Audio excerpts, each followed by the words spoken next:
O período regencial pode ser caracterizado como um período de grande instabilidade e agitação política.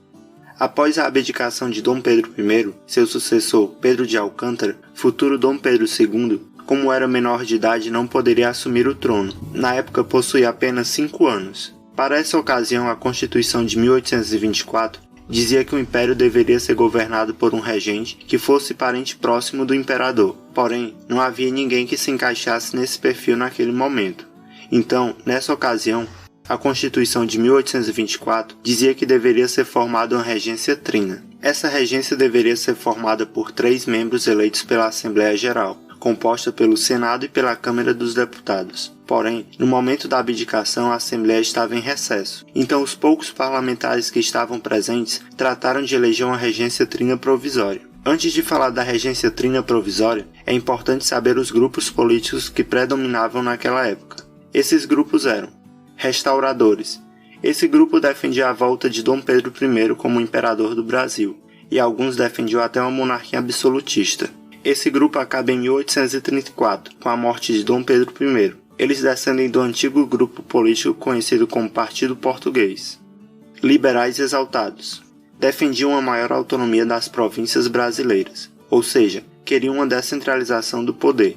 Nesse grupo haviam monarquistas e alguns mais radicais chegavam a apoiar o regime republicano. Também queriam o fim do poder moderador. Eles descendem do antigo grupo político conhecido como Partido Radical. Liberais moderados. Era um grupo que defendia o atual sistema monárquico, porém com o poder do imperador limitado. Como esse grupo era formado basicamente pela elite agrária, ou seja, grandes fazendeiros, eles queriam que as relações políticas vigentes permanecessem, como por exemplo, queriam a continuação do sistema escravocrata. Eles também defendiam a descentralização, mas de forma mais controlada. Eles descendem do antigo grupo político conhecido como Partido Brasileiro. Devido à instabilidade política nesse período, a regência trina provisória foi formada buscando um equilíbrio entre os principais grupos políticos. Essa regência foi formada por Carneiro de Campos, representante dos restauradores, senador Campos Vergueiro, representante dos liberais moderados, e Francisco de Lima e Silva, militar centrista que atuaria como mediador. Os liberais exaltados ficaram de fora. De início, os regentes decidiram pela suspensão do poder moderador. Posteriormente, uma regência trina permanente foi eleita. Essa regência visou buscar representantes para cada região. Ela foi formada por Braulio Muniz, representando as províncias do Norte, Carvalho Costa, representando as províncias do Sul, e Lima e Silva continuou como mediador. Como ministro da Justiça foi nomeado o padre Diogo Feijó.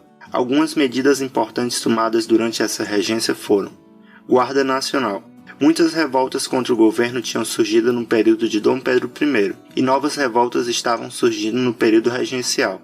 Para não ficar dependente apenas do exército, que naquela época ainda era de certa forma precário, o Ministério da Justiça criou a Guarda Nacional para ajudar a conter as revoltas. Ela consistia em armar os cidadãos entre 21 e 60 anos de idade, que possuísse a renda mínima para serem eleitores, ou seja, a elite.